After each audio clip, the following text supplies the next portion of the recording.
with the recent release of It Welcome to Derry, the new series on HBO Max, which details a prequel before the It and It 2 movies, where we see Pennywise the Clown once again. We have this new story in this world that you can say makes this into a trilogy, but while I was looking into it, I kind of realized it's more than just a trilogy, because Stephen King project is actually in the same world. And this goes back to all of Stephen King's books and how they are all interconnected through The Shining, through Dark Tower, and everything else. So, welcome to Big Flick Energy, and let's get right into the full watch order and timeline for the Stephen King cinematic universe, which actually incorporates at least one version of every Stephen King movie that has been released. So, because of this, we're going to go through all this franchise. And it might be a little bit long, but I'll try to make it quick. And one more thing, I did not include the stories from Richard Bachman in this video. And who is Richard Bachman? It's a Stephen King video, so why am I talking about this guy? Well, I'm talking about him because he is Stephen King. It's actually a pseudonym that he used to write different stories that he wanted to tell that he didn't want to have any connections to the rest of his works.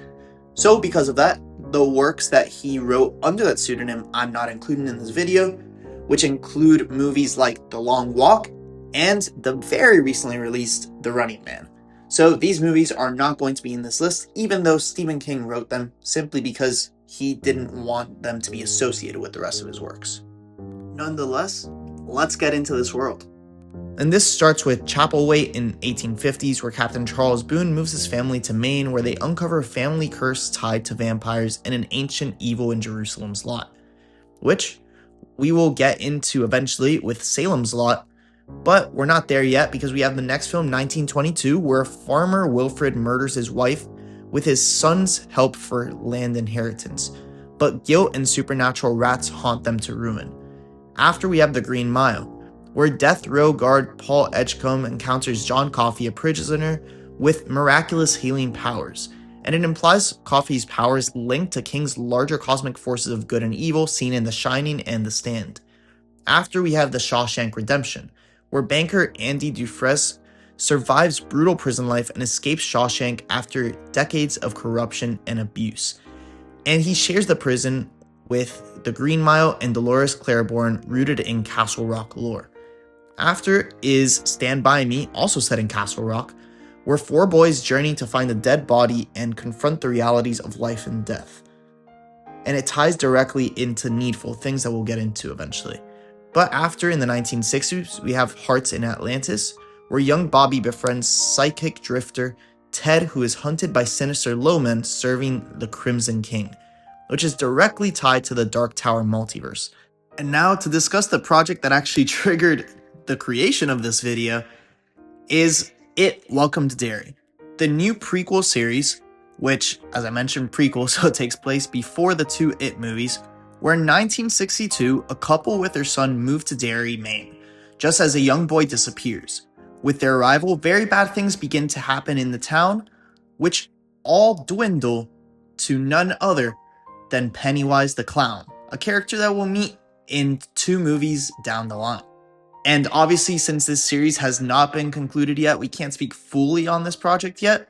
After, we have Carrie in 1976, where abused teen Carrie White unleashes telekinetic powers on her tormentors during prom, which introduces King's recurring Shining powers theme, echoed in The Shining and Firestarter.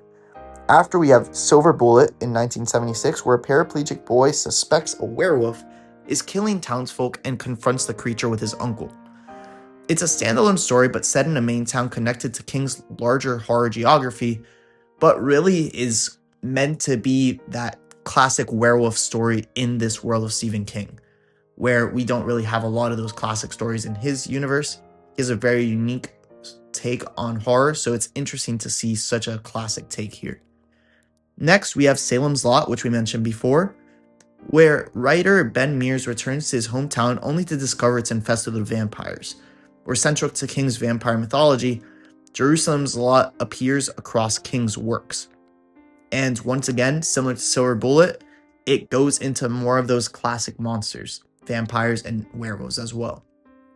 And then we go to the most well-known project, The Shining, where Jack Torrance in 1980, caretaker of the Overlook Hotel, succumbs to its malevolent spirits and tries to kill his family, which links to multiple different projects through The Shine, and especially to Dr. Sleep that we'll get into later.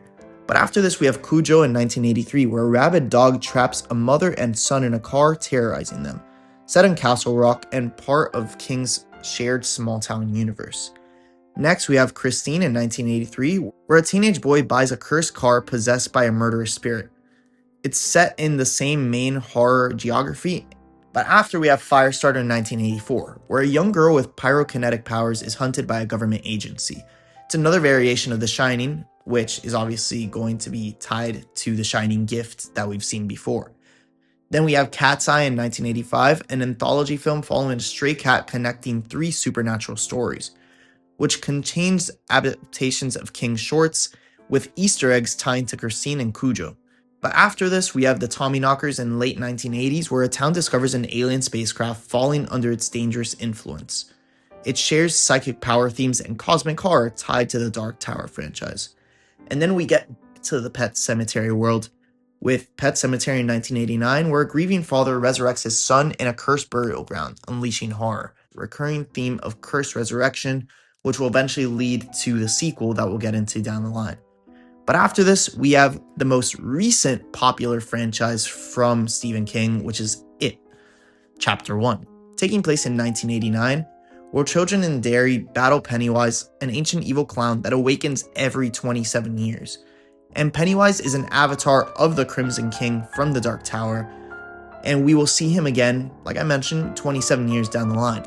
So, we continue with Misery in 1990, where an author is kidnapped by his #1 fan after a car crash, trapped and tortured.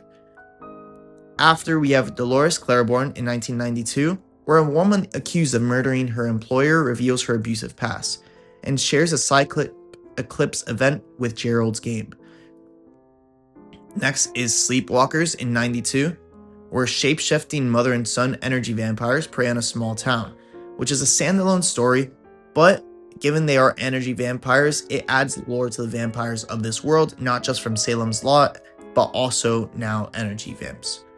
After, we have Pet Sematary 2, where another family discovers the cursed cemetery, repeating the same tragedy as before. After, we have Needful Things, where a shopkeeper manipulates Castle Rock residents into violence, which is a key Castle Rock story where Flag directly ties into the Dark Tower. Next, we have Gerald's Game, where a woman accidentally kills her husband during bondage roleplay and hallucinates while trapped, which shares Eclipse event with Dolores Claiborne as mentioned before. Next is The Dark Hath, where an author's evil pseudonym comes to life as a murderous double, which explores many of the metaphysics that we'll see in the Dark Tower. Next is The Langoliers, where plane passengers slip into a pocket of time where reality dissolves. After is Thinner, where a cursed man loses weight uncontrollably after killing a gypsy woman. After this, we have The Night Flier in 1997, where a reporter investigates a vampire pilot who kills at small airports, which ties it back into the Salem's Lot mythology. Next, we have Storm of the Century in 99, where a demonic stranger demands a child from an island town during a blizzard, where the villain Linoge in this story is linked to Randall Flagg in the Crimson King archetypes. After this, and wow, we have a lot of stories here, we have Secret Window in 2004, where an author is stalked by a man accusing him of plagiarism, leading to deadly consequences. Next, we have the movie 1408, which isn't the year that it takes place, that's just the hotel room in this story, but it takes place in 2007, where Skeptic investigates a haunted hotel room that manipulates reality, where the hotel aura here echoes The Shining.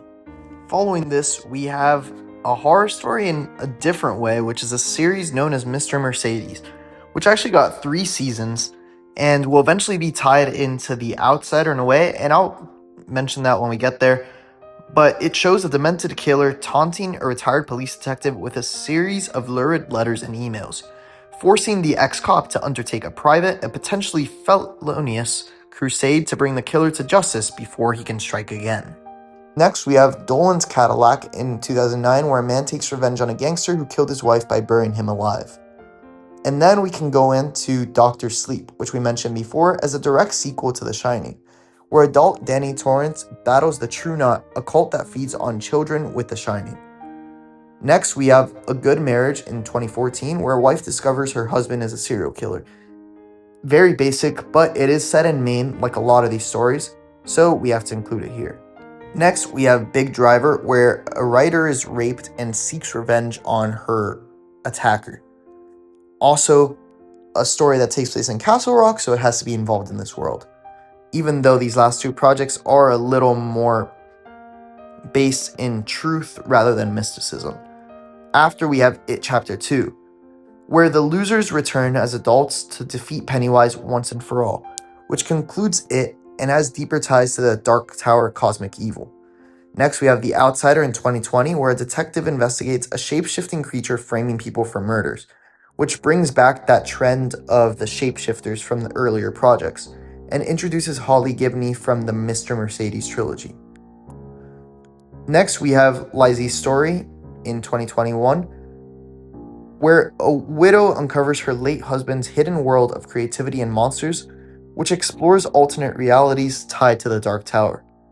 After, we have Mr. Harrigan's Phone, where a boy discovers he can communicate with his deceased employer through a buried iPhone, which is then followed by The Boogeyman in 2023, where a family is terrorized by a monster that preys on grief and hides in the dark. And then to finally close out this world, we have The Monkey, which recently came out in 2025, which shows a cursed toy monkey killing people whenever its Kimballs clash, which is a standalone cursed object story and the thematic cousin to Christine and Needful Things. Now, this is where it gets interesting because I missed a ton of different Stephen King stories. And why did I do this? Because a lot of them would be conflicting with what the prime Stephen King universe would do. For example, you have stories like The Mist and The Dreamcatcher, which are evidently apocalyptic stories that do not fit in this main world at all. Same as Children of the Corn, which is a very well-known story, but I didn't want to include it because of that. So I only included the stories that are well known to be connected by Stephen King, or ones that, if they're connected, their stories do not conflict with what the main universe does. But where it gets complicated is Stephen King has a multiverse. I know that we throw this word around a lot of multiverse with the MCU, the DCU, and so many other universes, even the Nintendo Cinematic Universe that I decided to make. But when it comes to this video, I wanted it to be primarily the main universe. And then down the line, if they decide to make another Dark Tower movie, that's when I will actually push to have a multiversal Stephen King video, which will include everything for this Prime universe with all his other stories, but separate. We have a Dark Tower movie, but it was not well received, and Dark Tower is such a long franchise with so many stories that it could tell that I don't feel like it would make sense to just say this right now and to put all those videos into that. I also don't think it would make sense because this video is already a very long one. So I would rather just have this be the Stephen King universe video, and down the line we can have a Stephen King multiverse video. So because of that, thank you for watching this video. Please let me know down in the comments your thoughts on everything from this main Stephen King universe. If you do think, even though I mentioned some of the movies that aren't part of this main universe, if I missed any, because I know there have been a ton of adaptations of his works.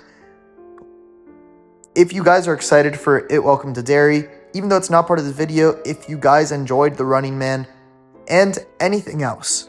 Thanks again, and see you all next time on Big Flick Energy.